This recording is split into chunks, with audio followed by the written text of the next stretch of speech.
It's raining and cold. As you are walking towards the hotel, the rain starts to come down heavier, so you run to the door. You're greeted by the hotel owner, who guides you to your room. He leaves, and you open the door. You walk in and put your luggage down onto the floor. You go back towards the door and turn on the light. When you turn around, you see a woman hanging from the rafters in the ceiling. After screaming in horror, she disappears.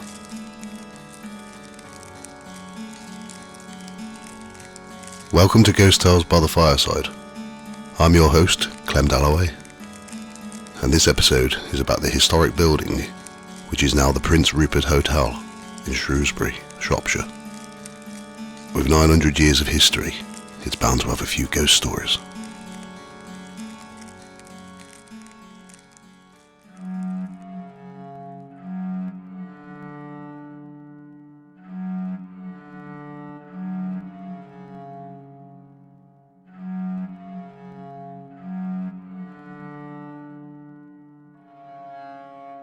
In the Domesday Book of 1086, Shrewsbury was the land of Roger de Montgomery, who was the Earl of Shrewsbury. It was worth £40 and had 86 households, making it one of the largest settlements recorded in the book. The town has had many connections with royalty over the years, including a visit from Henry II in 1158, who granted several privileges to the monks of Shrewsbury. In 1396, Richard II moved his parliament from Westminster to Shrewsbury and held his court there, and it's said he held it with barbaric splendour.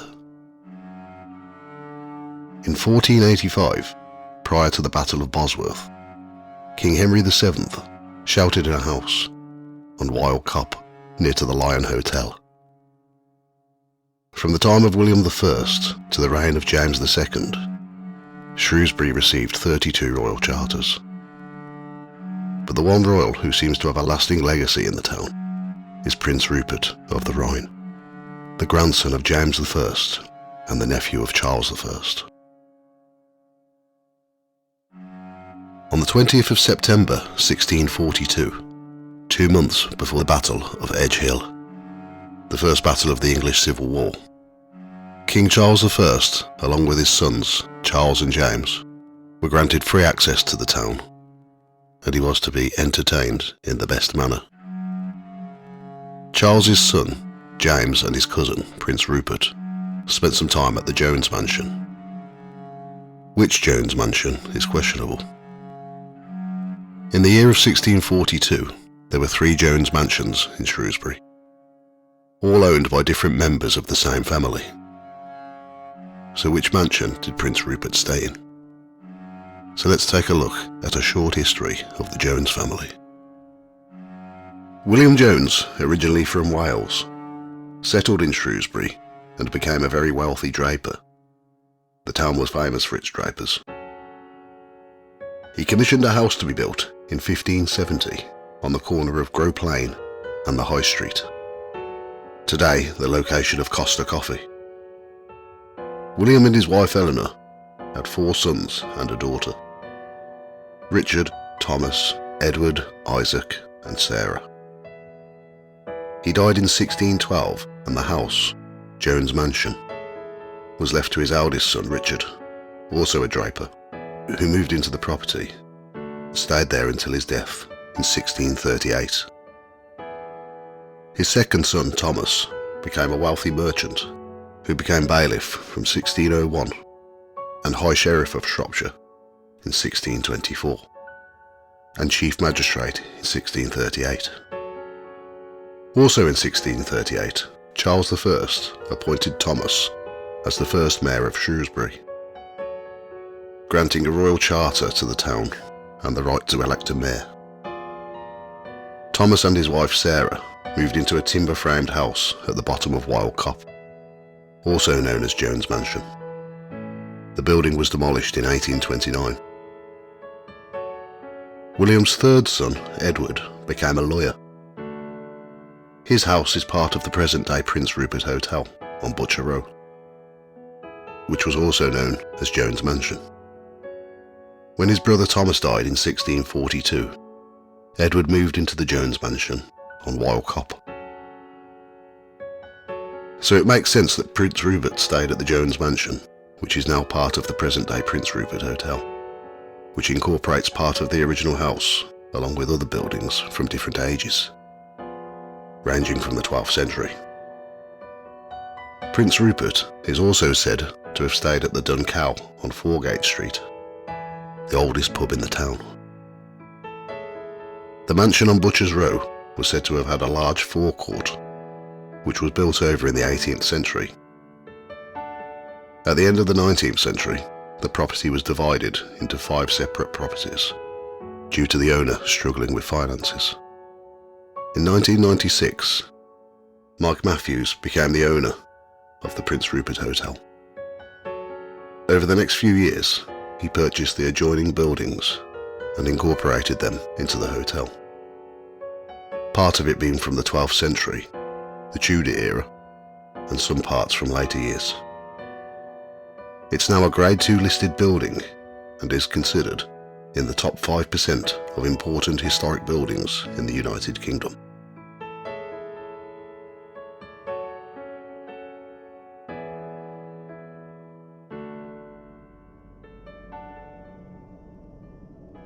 When Mike Matthews took over the hotel in 1996, the rooms were full, so he and his nephew had to stay on camping beds in what would become the Prince Rupert Lounge.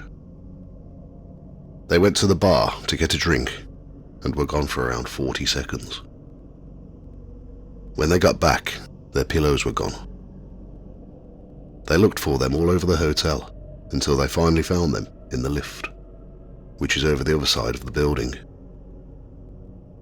Everyone was in their rooms, and they would have noticed if someone was around to take them. Before this, Mike was very skeptical about the supernatural, but this was only the start of what was to come. He would be working in the office, and objects that he'd been using would disappear only moments after he'd put them down. They would turn up in places that didn't make sense, even in guest rooms.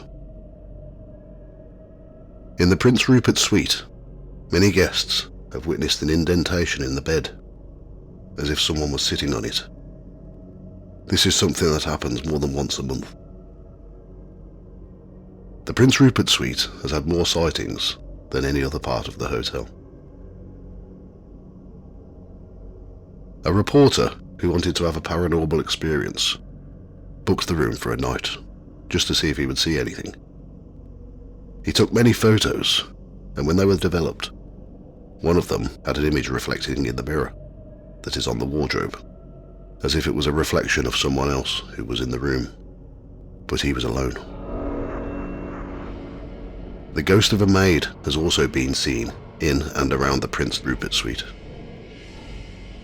She's usually going about her daily duties of cleaning and tidying, but when she is seen, she looks embarrassed and quickly vanishes.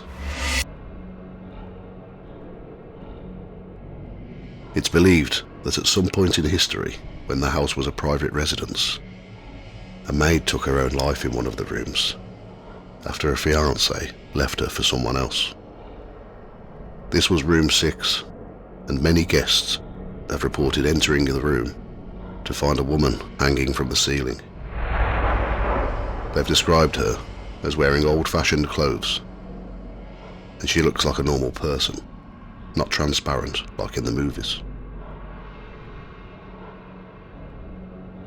Late on a Tuesday night, a man who had been working in the area needed a room to stay in, as it was too late for him to travel 100 miles to go back home. He visited the hotel and was lucky that a room was free.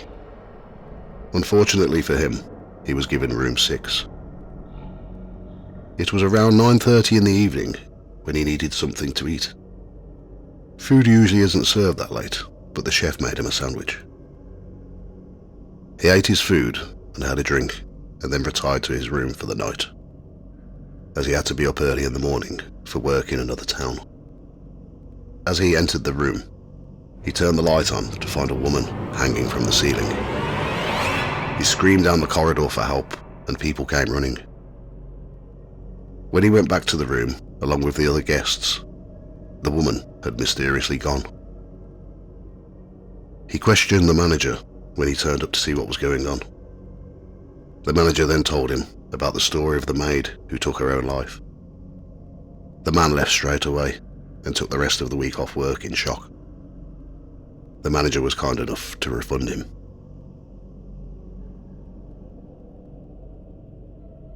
A young man is often seen through the window of room 7, and it's a very similar story to room 6.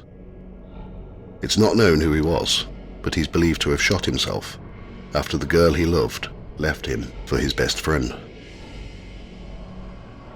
Guests and staff have said that he looks out of the windows and wanders the corridors, and when he's seen, he looks very pale and sad, leaving any witnesses with the feeling of sadness too. In the early 2000s, a new member of the housekeeping team had to clean room 7 after a guest had left. As she walked along the corridor that leads to the room, she started to feel a bit down. It was unlike her to be like this, as she was such a bubbly character. As she approached room 7, she noticed that the door wasn't shut properly. As she put her hand down to push the door open, a man walked straight through the door.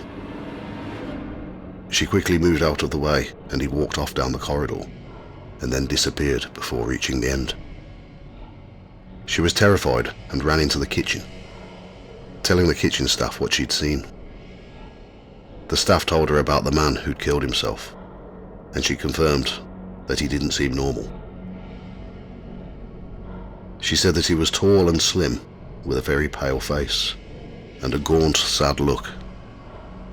She left the job after this experience.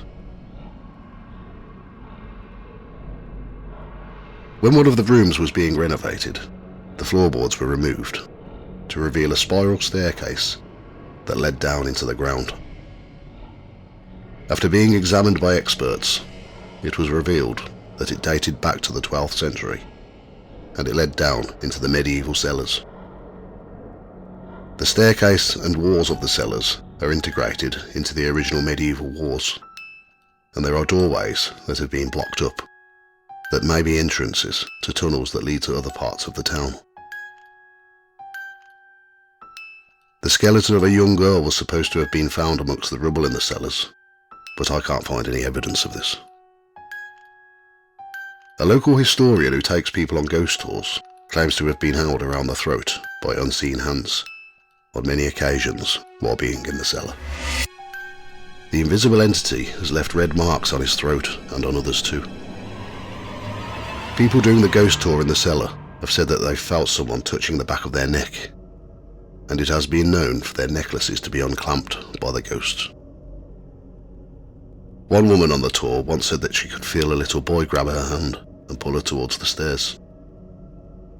She said that she couldn't see him, but she knew he was there. He guided her outside to the opposite side of the cellar wall. The guide followed her, and when she stopped, he told her that, in Tudor times, a little boy was drowned in a pond that used to be in the location of where they were standing. Thank you for listening to Ghost Tales by the Fireside. You can find more information about the episodes on the website ghosttales.co.uk. There's a Facebook page, Ghost Tales Podcast, and Instagram, Ghost Tales Podcast. This podcast will be out monthly and is available on most podcast platforms. All music, research, writing, production, art, and sound effects are all my own work.